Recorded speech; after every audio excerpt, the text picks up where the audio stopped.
been a really stressful past 24 hours with a bunch of family emergency bullshit that I do not want to get into on YouTube. I do not want to be here. I do not want to be vlogging, but we still got a job to do, and I don't have diet root beer, so I apologize for missing out on that today. And I think the only real goal for today is to get something in, because something is better than nothing. And because I want to go home, I'm gonna try to get through this probably a little bit faster than the normal Monday session. And based on what we learned last week with how the Thursday felt, moving the reverse grips into a speed work slot on this day, so I'm still getting reverse grips, but not overcooking the big picture.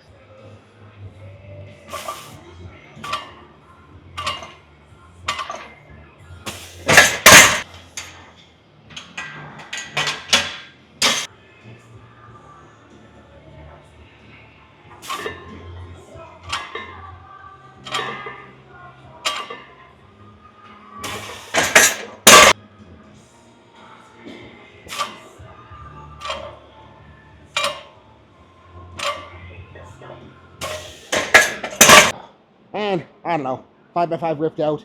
Time to move on to some overhead press. And in the spirit of not going heavy, all I'm going to do is reps at 185 until it gets hard enough.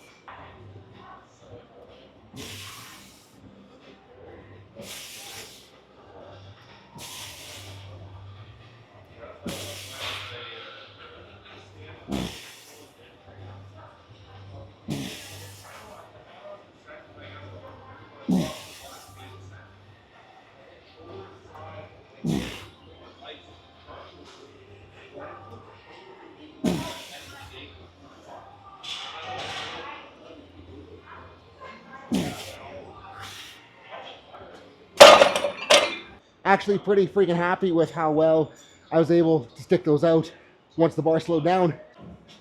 And I was kind of planning on only one work set there, but that felt pretty freaking good. So brought it down, set at 155.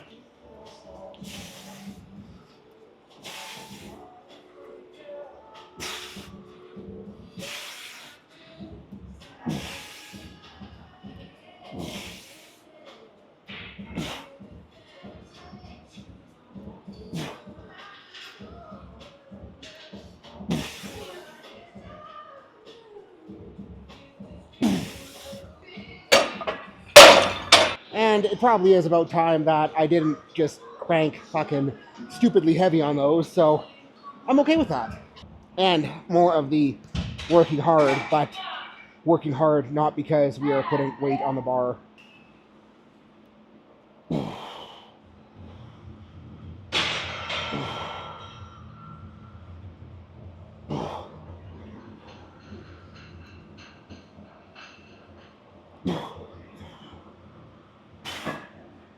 And I am disappointed to report that felt probably too heavy for today's intent, so I'm gonna drop it down to 2. Hopefully this is more appropriate.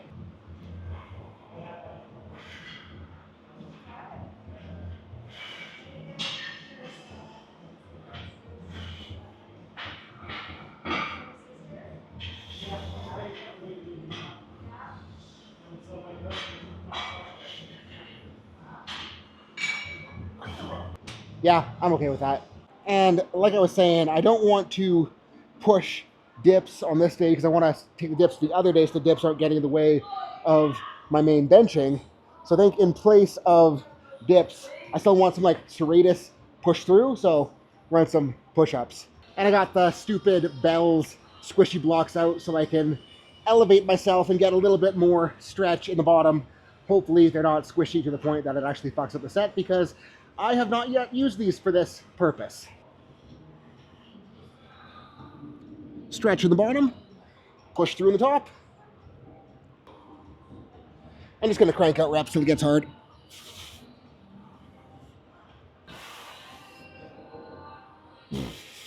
Haven't filmed myself doing push-ups in a very long time, so if my torso positioning looks like shit, I apologize for that, and I will do my best to correct that after reviewing the footage, but that won't be until next week because I'm not going to watch this footage until I edit the vlog, so sorry again.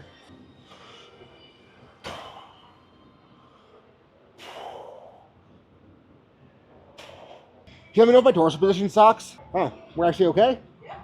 Huh, maybe we're okay. I guess I also could have looked up and checked the monitor to see how it looked. Yeah, a little droopy. Okay, we fixed that. Okay. Yeah, we're good enough. I was panicking for nothing, vlog. And like, if we're doing push-ups for shoulder health, like the reason I'm worried about torso position is if we're just like arching away from shoulder range, we're not doing much to help the shoulders. But if we're staying sack, staying planked, staying abs on, it's going to force more range of the shoulders, force more control of the serratus, and just make it better for keeping shoulders and elbows happier in the future.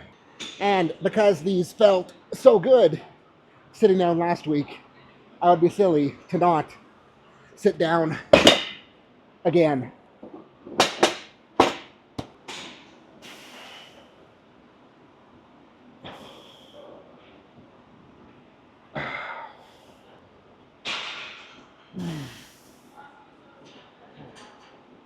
And I am 100% not ambitious enough to get up and change the camera angle for my different sets of delt raises. So, sorry guys.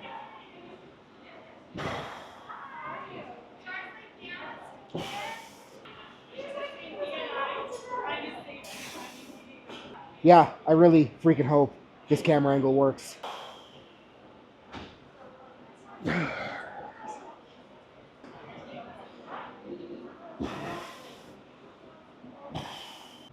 And you guys know me, like I don't want to train arms on a good day. So I think the only thing that'll get me fired up enough to do some curls is curling an actual 55-pound squat bar in a squat rack.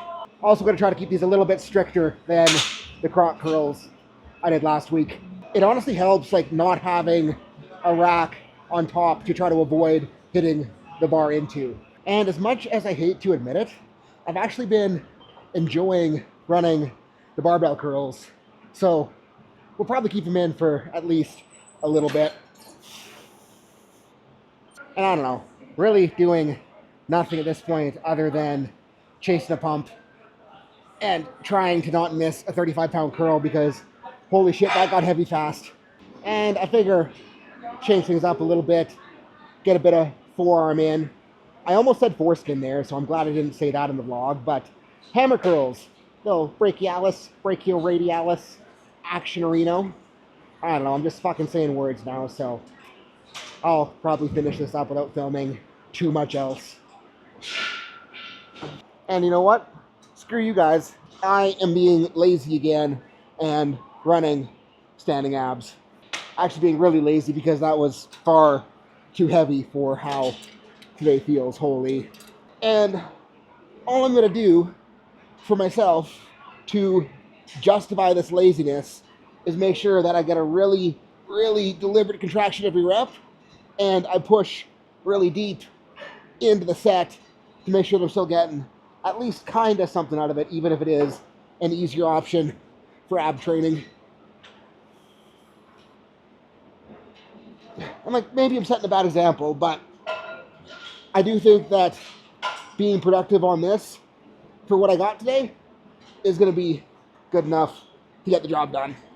And I apologize if you're still watching at this point because it was probably not a very fun one to partake in, but I think that's why it's important to show the days that I don't want to and vlog on the days when I don't want to have the camera out, because so much of what's posted on powerlifting social media is the good days and the highlight reels and the PRs and all of the awesomeness that everyone wants.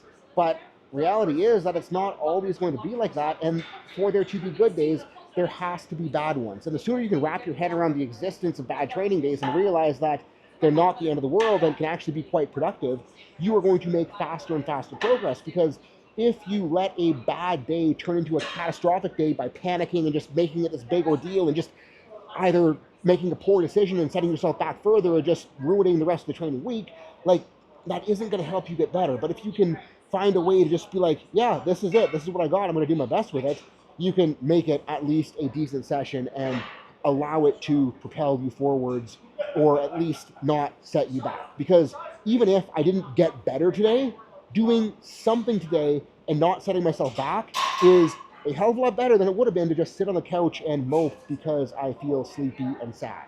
So guys, that is what I got for today.